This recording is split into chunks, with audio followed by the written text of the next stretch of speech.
Welcome to Comet Computer Private Limited, e-learning program of hardware and networking. So today we are going to see about storage technologies, that magnetic storage. We have discussed about floppy drive, another storage devices. So this is for the hard disk, the secondary storage device.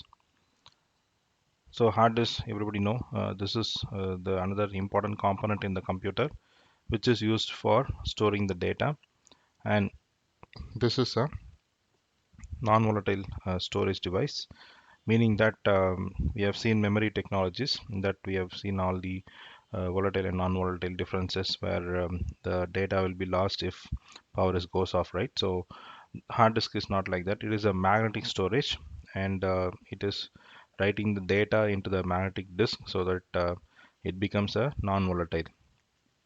So we can rewrite anytime, multiple times, but once data is written, so it will be referred for long time, used for long time.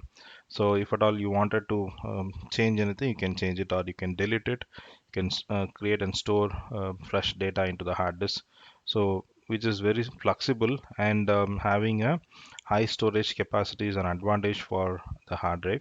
Floppy drive, we had very low storage. When we had a floppy drive of 1.44 MB initial stages, we started having 512 MB or 1 GB, 4 GB hard disk drives. Now everything is gone.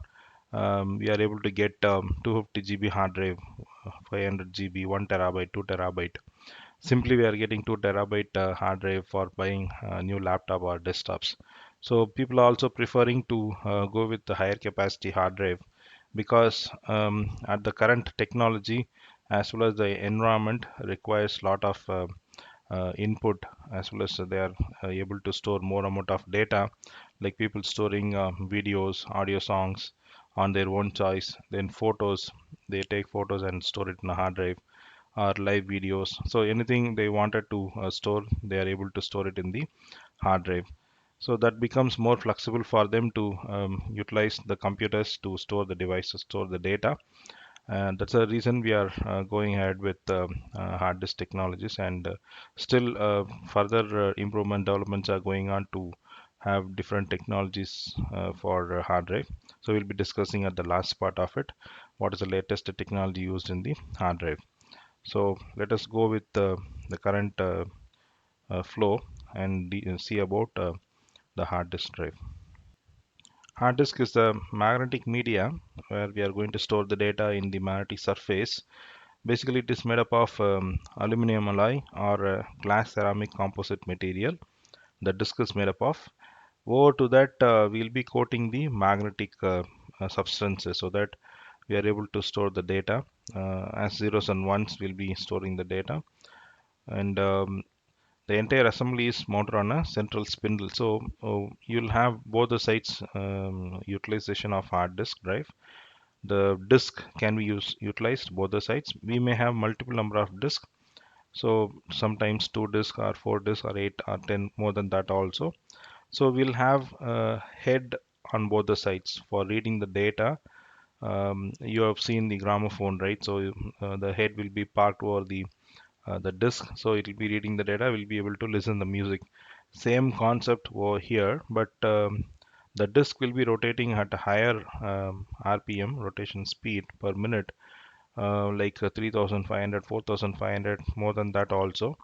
So the head will be floating and reading the data from the magnetic disk.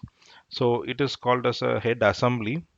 Head assembly, where you'll have read and write heads combined together, and it will be moving together, so it cannot move separately for one layer, separately for other layer. For all the heads, it is fixed in one assembly, head assembly, head actuator arm. It will be moving track by track. So anything you want to read from any disk, the entire head will be moving, and it will be reading the data from the particular disk. So that is how the hard disk will move and get the data from the different tracks and sectors. So this entire assembly is called as a hard disk assembly, where you have actuator arm, and spindle, the platters, and head. So this will be sealed in a container, and we'll be seeing more about the components about the hard disk.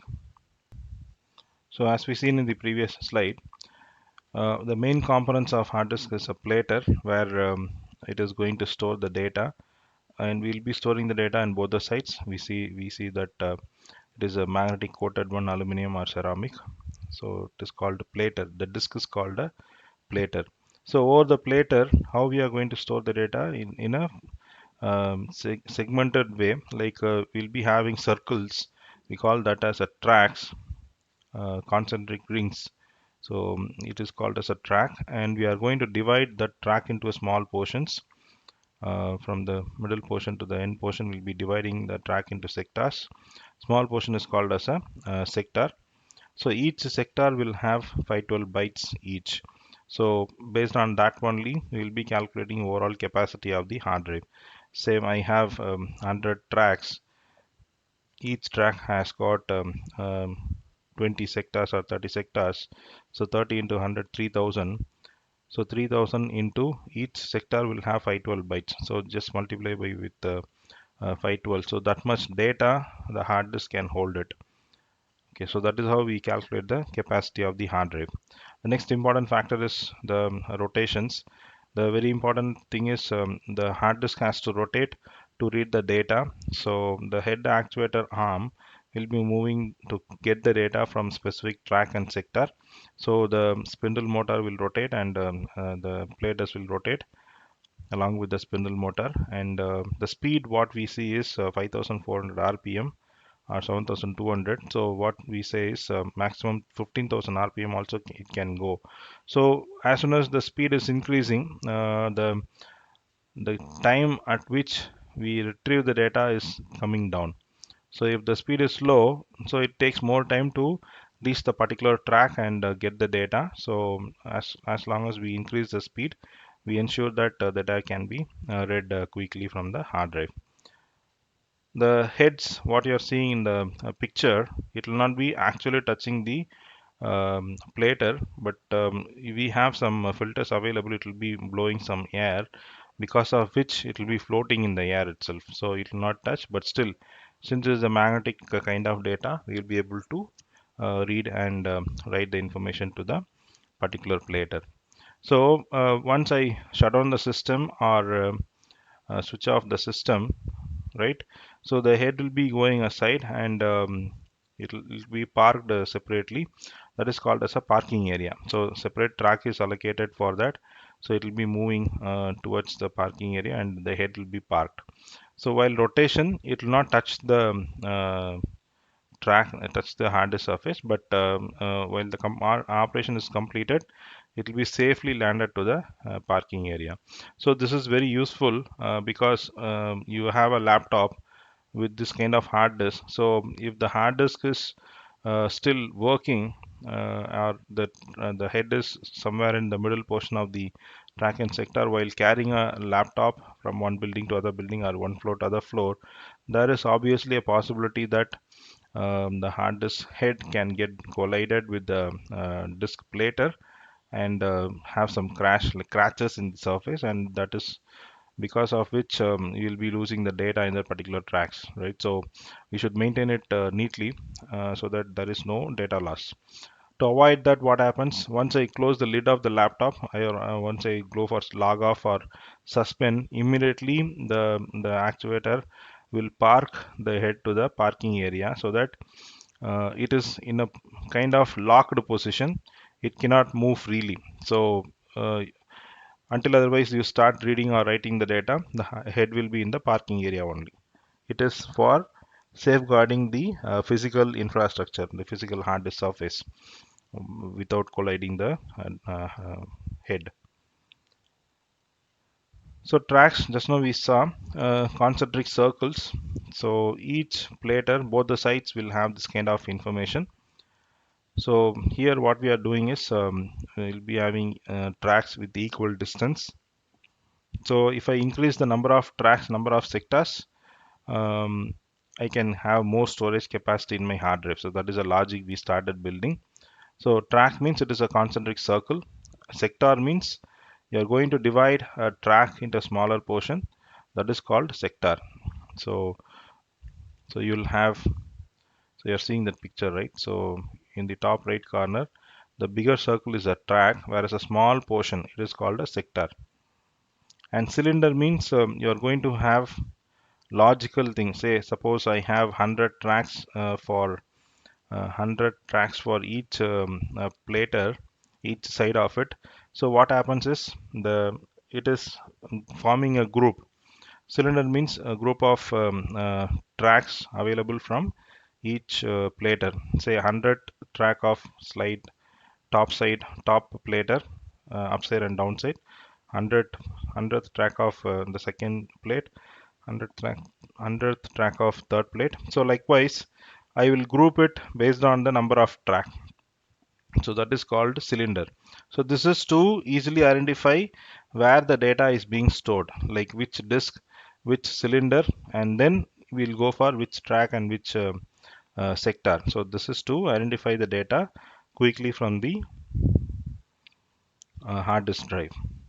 So about zone bit recording, we'll just see after a few slides.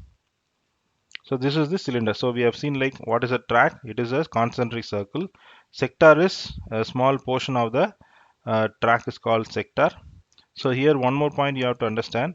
So I have a outside track and inside a track, right? Obviously, the size is different, right? Because it's a small portion. Inside track will also have 100 sector. Outside track will also have 100 sector. So there is no difference. But the data storage is also same. Inside track also, inside sector also 512 bytes. Outside sector also 512 bytes.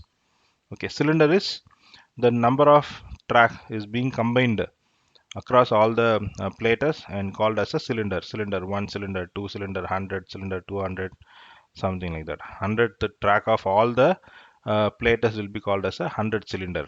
Okay. Cylinder track sectors addressing. So how this is being addressed? So here the cylinders are numbered from 0.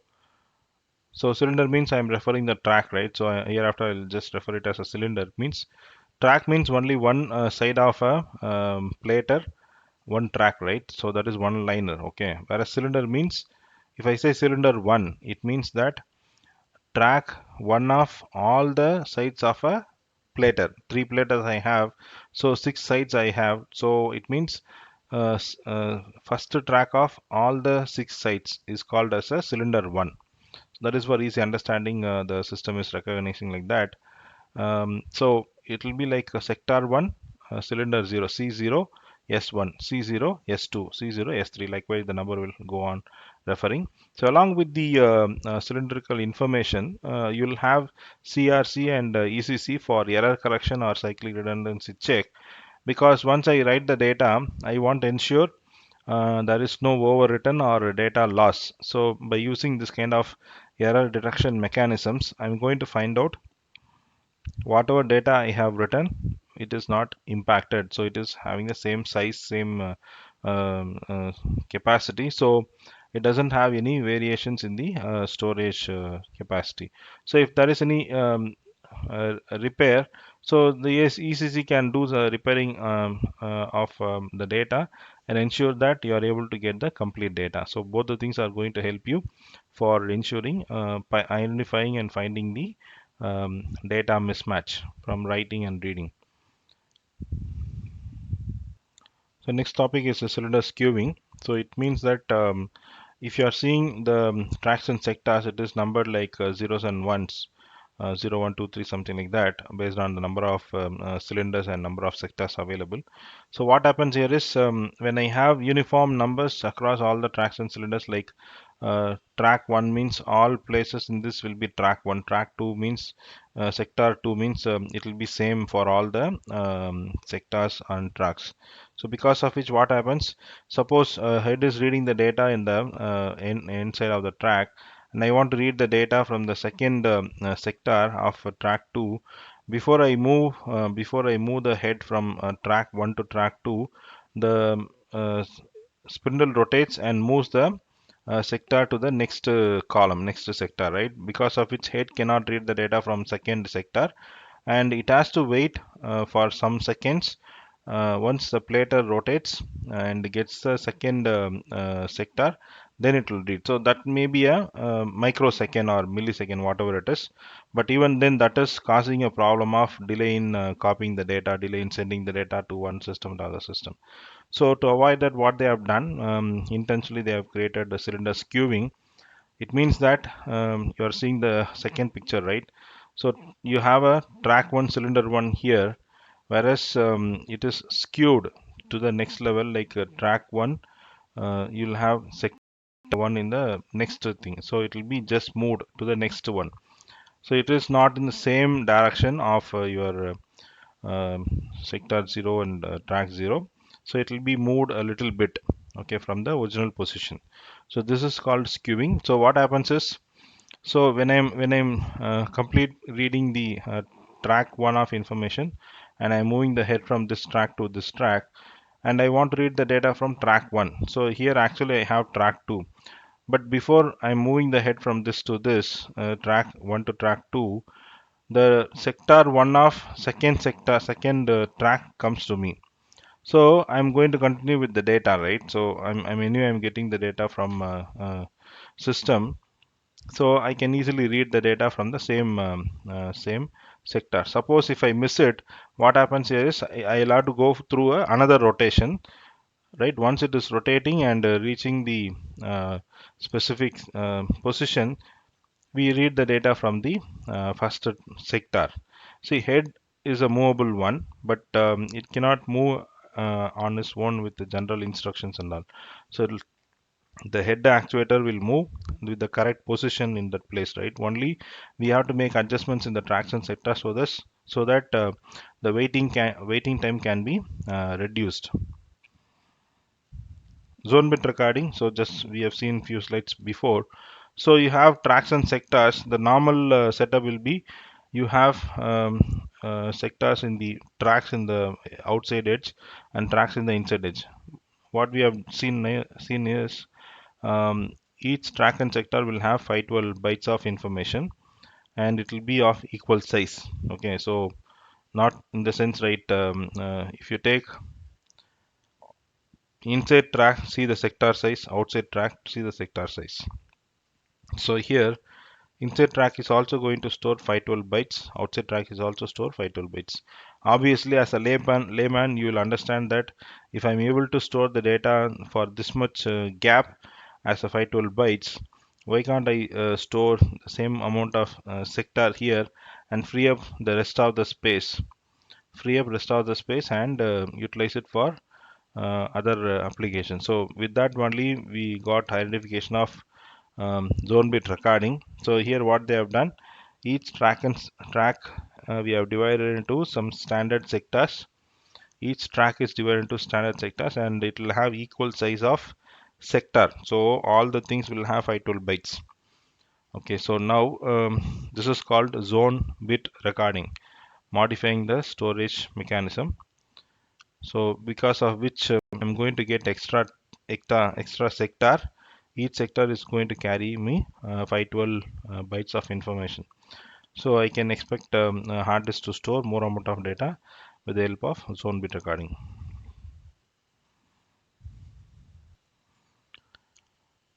So here in case of zone bit recording, what happens here is, it is creating a separate zone to avoid having unequal space. So what it does is creating a small zones, inner zones with the standard number of traction sectors. So the inner zones will have a smaller number of traction sectors, and outer zones will have more number of sectors, by which what I'm going to do is I'm just ensuring that each sector will have standard capacity, not like equal number with outside and inside tracks, right? So based on the zone size, I'm going to have each sector with data storage capacity equally, so that I can increase the number of zones in the outside track because it is wider than the inside track. So inside track maybe like I can create 10 sectors, whereas outside track I can create 50 sectors, right, with the equal size, whatever I chosen for the size of the sector. So I can use the same thing for the external outside, outside track, outside cylinder. So because of which I'm getting more sectors. More sector means more data, 512 bytes per sector. So if I am able to get thousands of sectors because of my zone bit recording, so I'm going to have that much increase in the storage capacity.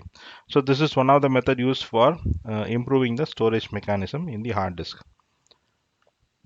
Next is the areal density. So areal density is we are just trying to optimize the data stored in the hard disk.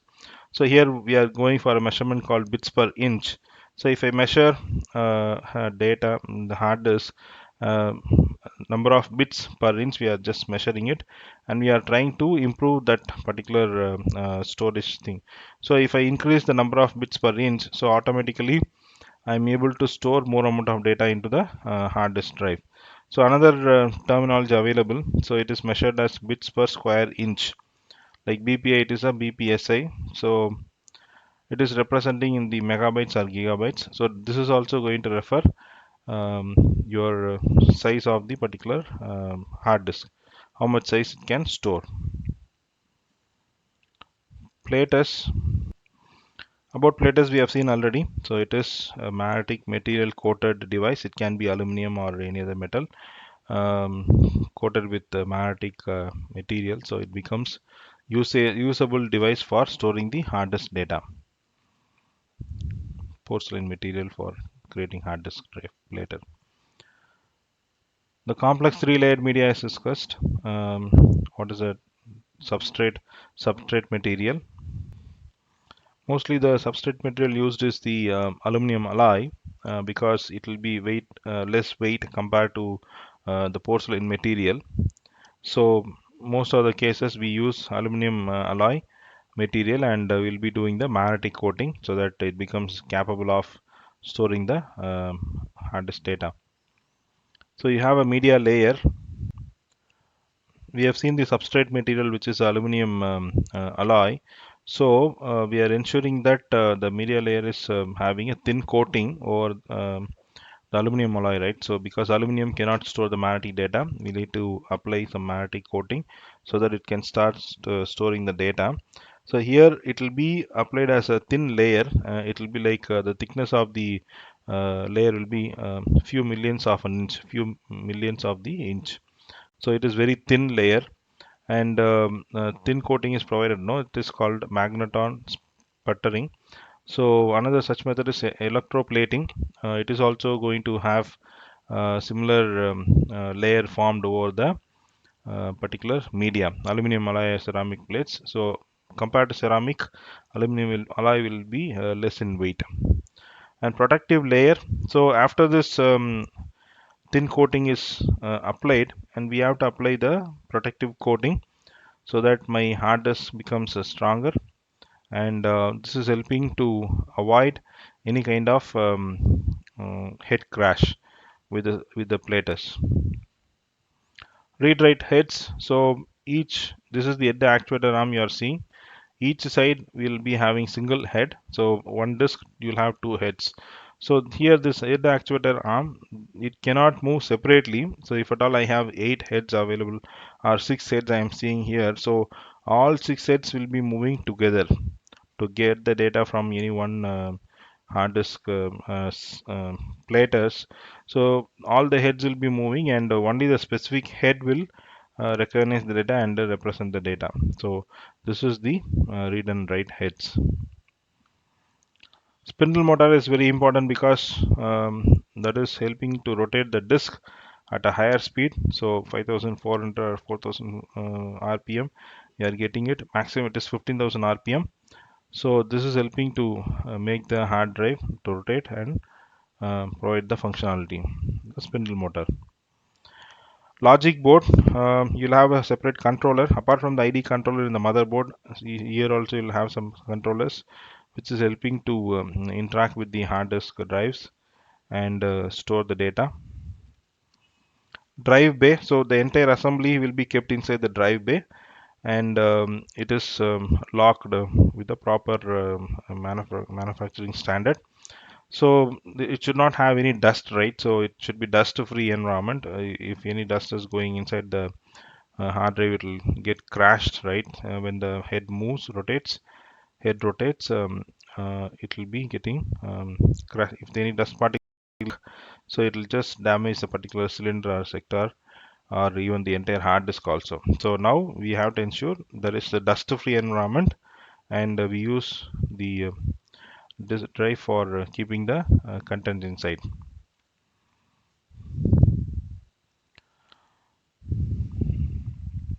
Air filters, as we discussed, so there will be two air filters available for just to circulate the air inside the hard disk. So it is mentioned that the air filters cannot be changed, so it will be uh, kept along with the life of the hard disk. So when you are throwing out the hard disk, you will be throwing out the air filters. Otherwise, it will be kept along with the hard drive itself. Cables and connectors will have 40 pin connector IDE cables. It will be used for connecting your system and multiple devices. Maximum it can connect two hard disks together, or one hard disk and one CD-ROM. And you can see black color, gray color, and blue color. So normally what happens here is the black color will be connected into the motherboard, and blue color will be connected to the CD-ROM, and the gray color can be connected to the hard disk drive. So if at all you are connecting two devices in a same cable, we have to decide the master and slave concept.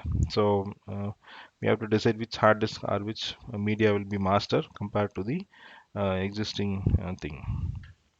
So based on that only, you will have a storage of active information, bootable information inside the hard disk. So as we discussed now, if at all in a single cable I'm going to select, if I'm going to collect two systems, two hard disk or one hard disk, one CD drive, I should ensure that I'm making the change properly. Here you have a separate jumper settings. It will be like a jumper available in the motherboard as well as in the hard disk drive. So you can see if you connect the two dots, it will be acting accordingly. So it can initiate the information to the destination system. So one is will be used for connecting as a master cable select, another is a cable select. So jumper is a smaller type of device, so which is used for connecting two endpoints. So first one is master drive configuration, this slave drive configuration, and this one is cable select configuration. The final one is a power cable, and this is the data cable where we transmit the data from the hard drive to the internal and external, vice versa. So this master slave jumper configuration is important. Always whichever partition you are going to make it as a bootable, so it should be active in condition. So we have to ensure we are giving correct partition only for active state. Otherwise, it will have a problem. The operating system will not boot. So we'll have to ensure that we are logging in and removing the wrong options and providing only the right options in the jumper settings. Seek time, it is a amount of time that the drive takes to move the heads from one track to another, measured in milliseconds. So it is in the 10th track, but the data is in the 20th track, so it has to move from 10th track to 20th track. So I may take 1 minute or 10 minutes depending on the size of the data. So this can be useful for specification, but it doesn't necessarily reflect the overall performance of the drive. So we are tracking the time, and then we are saying, yeah, so this is the time utilized for taking the data. Sometimes the hard disk will keep on rotate and the data is not available. It means seek time is not good. So average seek time is the average time of seek time available, and it should be very less, so that we are ensuring the hard disk is good, and we are able to get the data. The track to track seek time, full store seek time. So there are different types of seek time available. to ensure that we are getting the data at a different situations from the particular hard drive. So what is the latency? This is a very important factor for measuring the hard drive performance. So if at all I buy the hard disk from the market, I will just ensure that my hard disk has very low latency time. It means that when the head moves from one track to other track or one cylinder to other cylinder for getting the data, so it has to wait for the particular cylinder to come below the head, then only it can read the content, right? So that time is called as a latency. So how long I am waiting? I have read already one data from one sector, the continuation in the other cylinder or other track and one sector, right? So if I am taking more time, right, for reading the second track, second part of data, then definitely the copy process or any other process, it will not run faster, it will be very slow. That is why we have to ensure it has very low latency while comparing to other different parameters. Access time is what is the time required to access the data into the hard disk. So how fast it is reacting. Suppose you just wanted to double click and see how fast it is reacting, so that is depending on the access time. Then track switch time, time required for switching the track from one track to other track. It is very minute, so we'll not be able to measure it, but it is there in the discussion. So track switch time. Then head switch time, switching the head from one track to other track is called head switch time. Seek time, it is time required to move the head from one track to other track and waiting for the data. It is called seek time. Average seek time, it is the average time of the seek time between multiple tracks. So track to track seek time. So this is called track to track switch time. The measurement specifies the amount of time needed to switch the heads between two adjacent cylinders. So this should be also very less. Full stroke seek time. They specify the amount of time needed to switch the heads between the innermost and outermost cylinder, 20 to 25 milliseconds. So the time required to reach from inner to outer is called as full stroke seek time. Latency. So we just seen about latency. Rotational speed. So this is the hard disk rotation speed based on the spindle motor rotation. If the hard disk alloy is less in weight, so it can rotate very faster. But if the platter is having higher weight, so it cannot rotate, right. So the read and write will become slower in case of the rotational parameters. So these are the standards used for connecting the hard drive. So the familiar one is the IDE, formerly called as Attachment Interface, ATA. So the current name is IDE. It is used for connecting the hard disk storage devices to the motherboard. So with the help of that interface only, we are able to communicate to the system. So we had different types of ATAs available. We had ATA1, then ATAPI. So ATAPI mostly used with the CD-ROMs, DVD-ROMs for reading and writing the data. That is for storage optical devices. And we had ATA2 with some additional technology and informations added. So with the ATA2, we had faster program input output and DMA modes, improves plug and play support and adds logical bit addressing. So we have seen zone bit recording, how we split the tracks and sectors as a zone and recording the data. The same way it is also using the logical block addressing, LGA. This is also helpful for improving the number of blocks and go ahead with storing the data. So that is ATA2.